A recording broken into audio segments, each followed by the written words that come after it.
Welcome to the podcast, formerly known as Another Podcast. I am Coleman. This is my friend Luke here. Hello.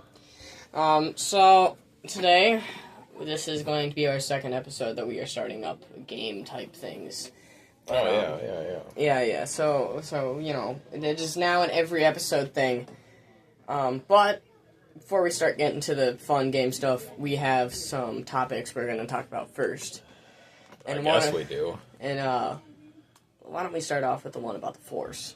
The Force. Well, so the thing about the Force is, everybody just kind of thinks of it as black and white. You know, you've got the light side of the Force, the dark side of the Force. But not everybody knows about the obscure side of the Force. There's such thing as that? Is that like neutral? No, it's, I don't know. It's just another dark side of the Force. What I discovered one day, and our massive French fan base will already know this. If you try to watch Star Wars with the French dubbing, you won't hear them talking about the dark side of the Force. You'll hear them talking about the obscure side of the Force. And it's beautiful. It's wonderful. Let's see. We're already a worldwide podcast at this very moment. And everywhere. We have tens of billions of. Billions. There's only 8 billion people on the Earth, but we have tens of billions of French fans out there. Yep. In space, we're bigger than Hitler. Yep. And so I don't know. I just remember watching a good bit of episode 3 one day in French, I guess. Just casually watching it in French? I don't have a life, and so... at least you're honest. Yeah, and so, I don't know. You just hear Palpatine going on and on about obscure de la force. I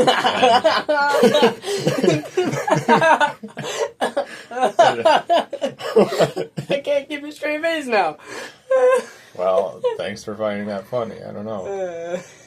That's really all that I got to say about it. I don't know enough about the French people to expound on that very much further. Although I have heard multiple... Obscure de la force. Yes, obscure de la force. That sound almost more Spanish. But anyway, have you ever listened to the great courses on Napoleon? No. The Napoleonic era. Not really. The French Revolution. I mean, I've learned about it, but... Oh, it's awesome. So just listen to all that. And, all right. We probably don't know what it's saying, but... Well, no, I mean, it's in English. They're teaching... It's an English series of courses about, familiarizing you with Napoleon. It'd be even better if it was in French and it was made for the American people to listen to it, to learn about all this that's stuff. How the French would do it. But, so, gotta give you a great example, because I don't know if we've really got anything to talk about today anyway. So, once upon a time, this is what I found most interesting learning about Napoleon. So, not a lot of people today necessarily know that, before he crowned himself emperor, Napoleon was an uppity-up in the French army. The uppity-up? Yeah, he was up there with the uppity-ups, and, they sent him to basically go take over Egypt, because that's what they were doing back then. There's a lot of, colonializational thingies going on. And so he went there to take over Egypt, basically. And the English followed him there, though. And what happened was, no sooner hardly than Napoleon and all his dudes got off the ships, the French ships that had transported them there. And, the English Navy comes rolling in and just absolutely decimates the French Navy. Total, absolute destruction. Because the British were just, unchallengeable in the Navy. It's crazy. I don't know. This Admiral Nelson dude, he was something else. And, whatever. So, there's no French fleet left to support them. They don't have a supply chain. They don't have a way of getting back. Except for just basically, slowly creeping across the land. So I mean, from the start, Napoleon's got nothing to work with but just his own men around him, and you have to get supplies and things. Like you have to be able to sort of have access back to your own country. That's important for sustaining the campaign. So he sticks it out as long as he possibly can, and they eventually just kind of completely putter out. It's a total lost cause. So he leaves all his guys behind and goes back to France. What a leader! What a leader! Yes, and what's fascinating is that, you figure he's going to go home in total disgrace, right? Because he lost big time, and he had to leave all of his guys behind and all these things. He got home, and they just threw him parades. They were so excited. He was their ultimate hero because it was just so. It so captured the French people's imagination that he was out there, taking over the old world, the pyramids. It was so cinematic. But no, all he did was sit there for a while, leave his men, go back, and then got worshipped. Nice, yep. Nice. Yeah. So there you go. That's history for you. But anyway, so yeah, we could talk about some other things, I guess. Yeah, so,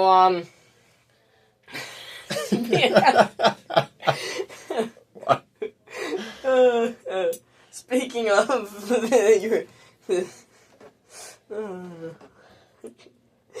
I'll just let you figure this one out. Telephone. Yes. Anyway, we gotta move from this. You're talking about an obscure personality that we were going to bring up, right? Yes. Yes. So, not many people know. I'm not even sure if I know. I don't think there's any reason anyone should know, but, so, people will hopefully remember one Count Dooku. Yes, Count Dooku. If you don't know him, he's the curvy handle guy. Yeah, one of only about 78 Sith Lords in, the first 6 movies, and anyway, so I mean, maybe with the newer movies and the new stuff, maybe. Yeah, if you're counting Inquisitors and stuff. Anyway, yeah. So one of four. He the thing about Count Dooku that not many people know is that he had a nephew, and his nephew's name was Duke Countue. Just the complete opposite name as him. Right. Oh, how I have sat on that one for years. But this is something I can't wait for actually people to comment on. Duke Countue. Yeah. This is something we need to hear your input on. Is he just, what is he? He's obviously got to be a Sith Lord or something, I feel like. I mean, yeah, I just imagine him looking and sounding exactly like his uncle. And wait a second. So is Duke Countue in the movie series, or is it Count Dooku? Which one is it? I never thought about that. I mean, in my mind, though, of course, him being his nephew, he didn't really mature into looking exactly like Count Dooku until, at least a few decades after the prequels. But who knows? Maybe he aged early. Maybe Count Dooku is still out there because, what if it was Duke Countue that Anakin slew. Yeah, and maybe that's why, think of it as Anakin Skywalker wasn't Darth Vader. He was the one that, he died, and oh yeah, Anakin's nephew. And Duke Countue is in the suit the entire time. Oh goodness, I didn't think about that. Oh yeah, this reminds me. Okay. Speaking of Anakin dying in the lava, remember when Palpatine fell into the lava? Oh gosh, yeah. Yeah, I don't even remember how that happened. We just saw the most just random fan-made what if. We didn't even actually watch it. Maybe we should have, but it was just the thumbnail of what if Palpatine fell in the lava. I can see and know everything in the future. Ah! No, apparently not. You missed that one. I don't have any idea what gives people those ideas, but I wish I had more ideas like that. What if, when Luke jumped off the spire thing in Cloud City, he just actually died? I told you not to go that way. There's no other way. He jumps, dies, I told you. Leia and all them get there. Luke, we're here to say... Oh, there's no saving him now. At the very least, they should have just had him continue to fall through the rest of the next movie. I don't know what they would have called the next movie. Wait a second. If he falls through, what would happen? Because we've had this discussion outside of the podcast. Everyone, I hope, has had this conversation. Yes, but what would happen if you kept falling on Bespin? On Cloud City, is there actually anything for you to run into? The question, on a gas giant, kind of adds up here because think of it: how did Maz get Luke's blue lightsaber in the first place after it fell down there? The question is, it fell through Bespin all the way down to her planet. Somehow landed on her head. She couldn't miss it. So does that mean like when Luke's falling down there, you just see Maz? I got it. Oh yeah, I guess she could have already been falling,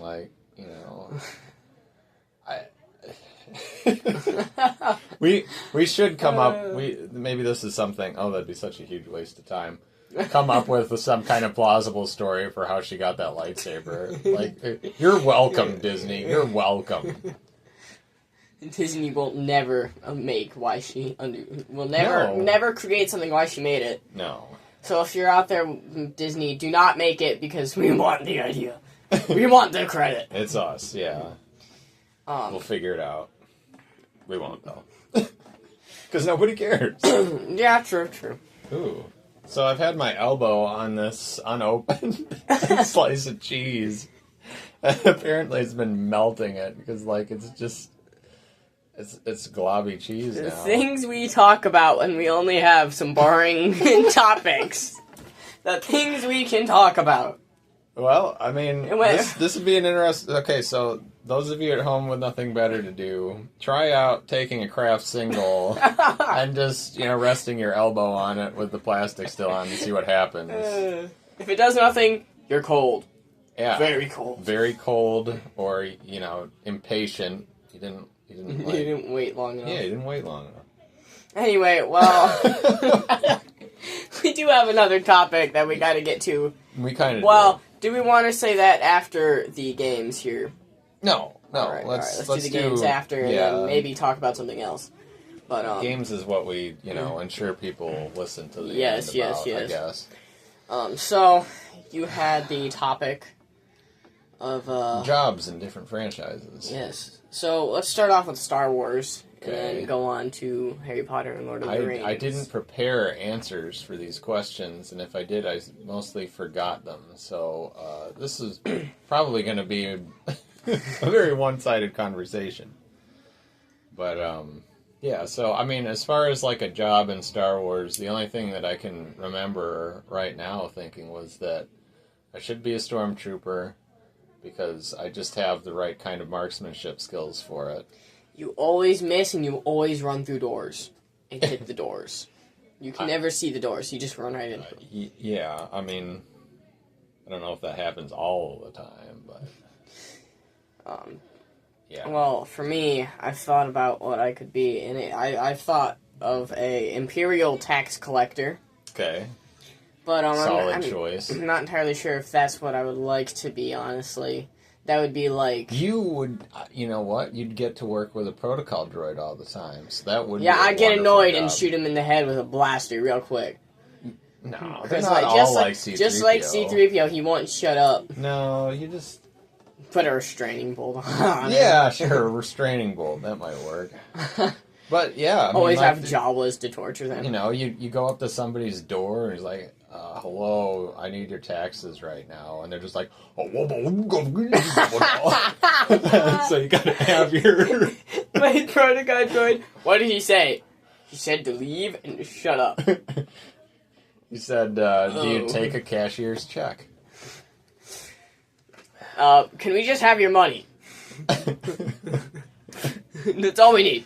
What did he say? No comprendo. No comprendo. I can only translate that into Spanish. Oh, it'd be a fun job. It would. I wonder, they're aliens like Jabba the Hutt, so you gotta think that some of the intelligent aliens that you'd be knocking on the door of could be some very much larger than you and possibly terrifying. The Rancor. You walk up to the Rancor's door. Hey, give me your money. Ah! It's eaten.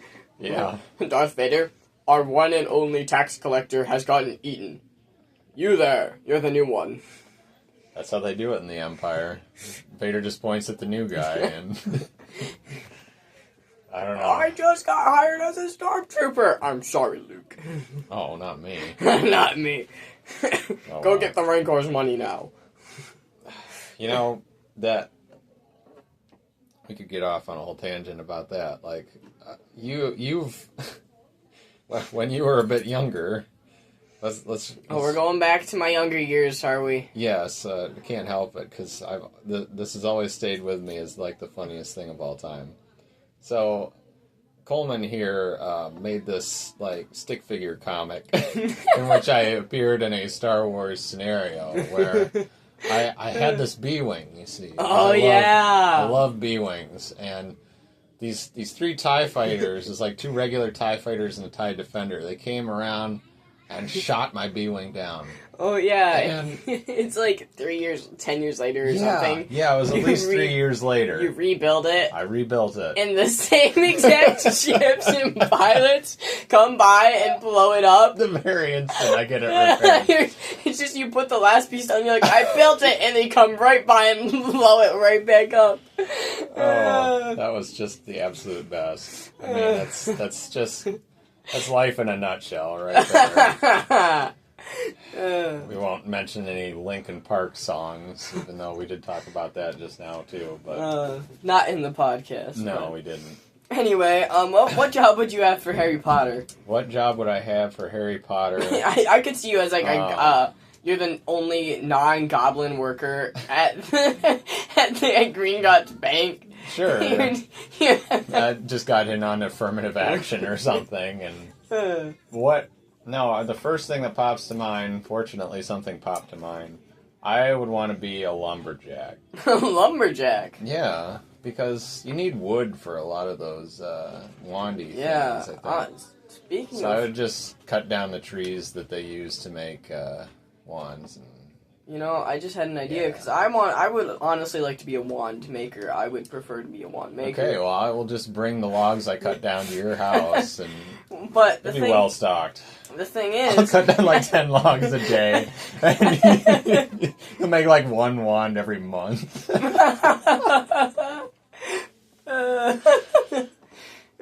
the thing is I wouldn't be the average wand maker that just buys all, like, the cores and stuff. I would go get the cores myself.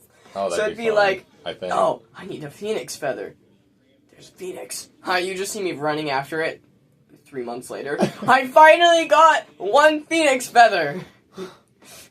I'd just be like, where have you been? I've been stacking logs outside your house all this time. There's like no way inside my house anymore because there's stacked so much. I need to get in there. Well, too bad. I blow up all the logs. All my hard work. It's the B-Wing all over again. Yeah. Gosh. I'd send you my invoice, though. The bill's gonna be in the mail. That would leave jobs in Lord of the Rings.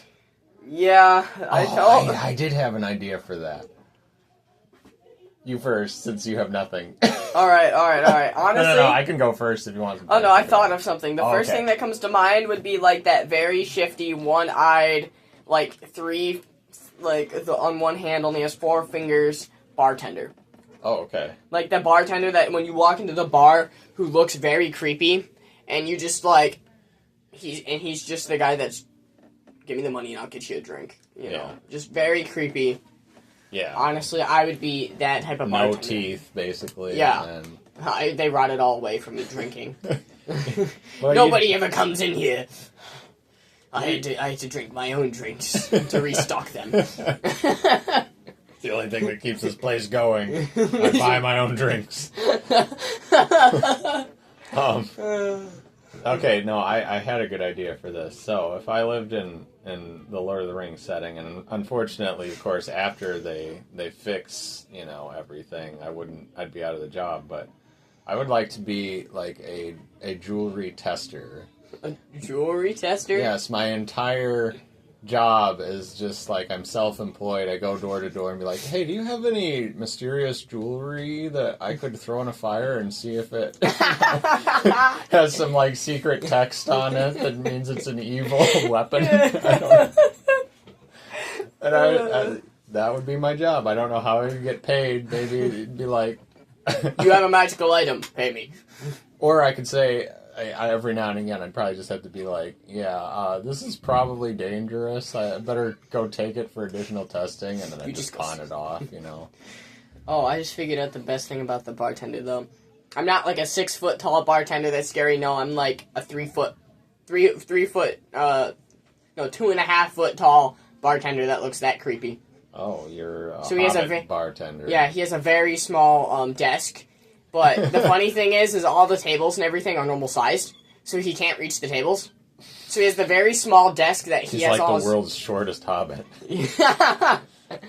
He has like the normal sized desk for him, but then like all the other tables are like normal sized tables, so he can't reach the tables to put the drinks on there. Just like have a ladder that like in a library, you know. Oh, yeah. The slidey ladder. Yeah. From table to table. That'd be awesome. Well, I think that Hey, yeah, we're actually eating up time. We could do the game things now and then just be done. Well, we could do the game things, but I want to talk about one last thing after the games. Don't worry, you know what it is. No, I don't. It's forget. I can't read lips, but we'll you just can't get to read it. lips, okay. We'll get to it. Okay, anyway. So, what do we want? Comment of the week first or impossible trivia first? Let's do comment of the week. Okay. Just because impossible trivia, I feel like we're going to laugh for so long. Okay, that'd be good. Oh, yeah, so one of these days we'll do a name mashup episode where we just mash up names from different franchises. I came up with Hamfast Longbottom. Alright, so the people listening, comment down below if you really want to listen to it, and within like maybe the next 3 to 5 episodes we will probably do it if we get 10 comments. What? 10 comments and we'll do the random name mashup to see, you know. Yeah, I mean, you guys could mash up names from different franchises. Yep. Comment. You can do it yourself, but we want 10 comments within the next 5 episodes, and then we'll do this episode. So the only comment that is probably, like, really worth being the comment of the week, in my opinion, is the comment we got on our last video that says, where are those 2 comments we supposedly got anyway? And, well, we won't say who is from. commented that. And you can read it yourself, figure it out. Yeah. I don't think you will be able to figure it out, but anyway. Well, I guess the answer to those 2 comments are, I think they were writing comments down and they weren't posted because we have like this app thing that we can look on and it tells us all this stuff. Yeah, it told us we had 2 comments that we didn't actually have. Yes. And I think somehow somebody who commented about the lack of comments must have known that. It might have, yeah. I don't know. It says it had, it says we had 2 comments on there, but it didn't show any. I think it was where they were writing it, but they didn't post it. I think that's what it was. Anyway,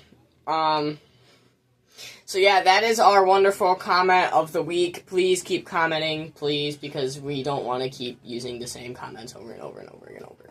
We do enjoy doing the comment of the week. If we get a really, really good one, you know, we might give you a shout out. I don't know. Sure, whatever that means.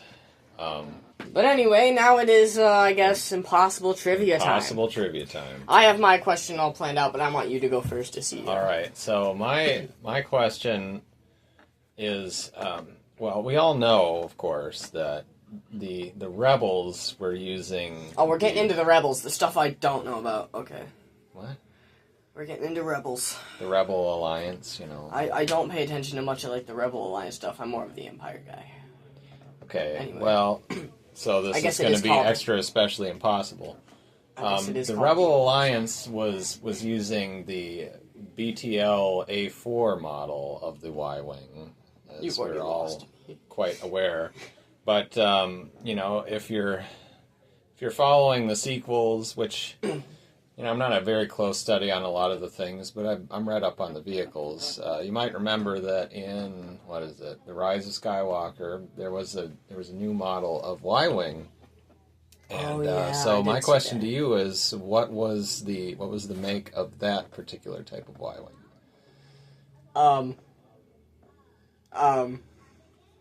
Yeah. Okay. Yeah. Now remember, BTLA4, so... BTLA5? Nope. It was the BTA NR2. How would I have even guessed that? If you played X-Wing enough, you would know these things. I've only played it once, man. Okay. That would actually be a fun thing to do, play X-Wing while we were doing the podcast. Oh, We could record... Because I'm so good at multitasking. It'd be awesome. Yeah. Anyway...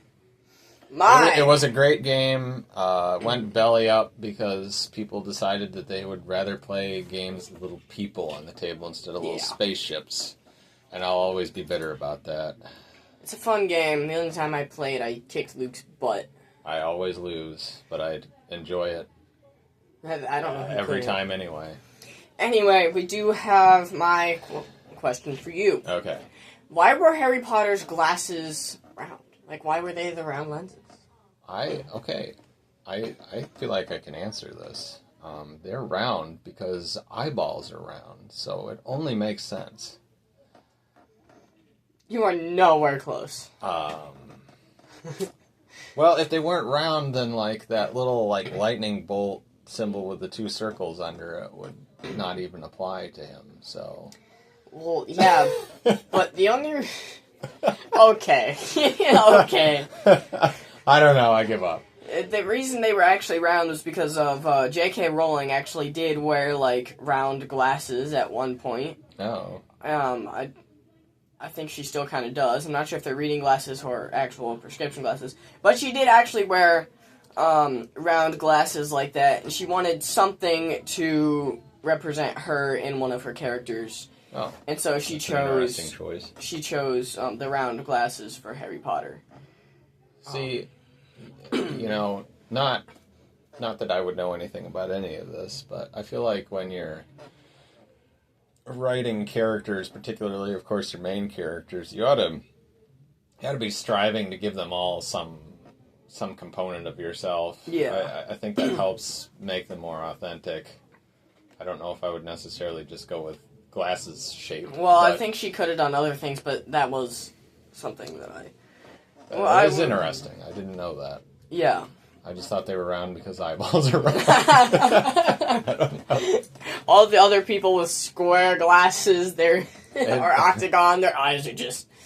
I was going to say, round is also, the most magical shape, but then again, if you go by the Deathly Hallows, you should have had, now there's an idea. You could have, one circle lens, one triangle lens, and then... Well, in the middle, there's a stick. There's just a stick in the middle. Yeah. So, think about that. Yeah, so, that was our Impossible Trivia and our comment of the week. Please keep commenting if you like this stuff. Yeah. We do want more comments for the comment of the week, because we're going to be doing this from now and forever. Yep. As long as we keep doing the podcast. So, I want one last topic that we know, and me and Luke talked about this back in my younger years, about when I was... More reminiscing. Oh, what was it? When I was about 8, 9, or to 10, between those ages, we did something where it was about The Apprentice. It was Count Dooku. Apprentice. It was Count Dooku and the Emperor arguing. So... But I don't know if I'm going to be able to find that in time, because it's a whole spiel. If you really get into the apprentices of Star Wars, it's... I felt like we needed to talk about this episode. So it's very funny. We had a lot of fun creating this idea. If Sidious and Tyrannus were having an argument, Sidious might begin it with, my apprentice killed your apprentice. To which Tyrannus would contend, oh, yeah, well, my apprentice's apprentice killed your apprentice. And Sidious would say, oh, yeah, well, your apprentice's apprentice's apprentice killed you, then became my apprentice. And Tyrannus, okay, but my apprentice's apprentice whipped your apprentice, who was my apprentice's apprentice's apprentice. And I don't know, I think that's about as far as we could escalate it. Yeah. It adds up if you really stop and think about it. Yes, if you really start thinking of how it all works. I suppose it would have, in a way, it probably would have been a better argument to have had with Yoda, because then we probably could have added one more layer of apprenticeship. But wait, we could have need to. If you guys want us to create an argument between Yoda and Qui-Gon, figuring out who's Obi-Wan's real master is. Oh yeah, we can an argument between Qui-Gon and Alzheimer's Obi-Wan and just comment down below. I've said that like 6 times already. Yeah, I'm sick of it. So am I. Just do it. Yep. Anyway, well, I think that's a wrap here. Yeah, we actually ran long on this one. I don't know how we managed that. Just Yeah. prepare less and less and get longer and longer episodes, I guess. Yeah. Well, anyway, this was another amazing episode. I am Coleman. This is my friend Luke here. Yep. And we are signing out. Yep, bye.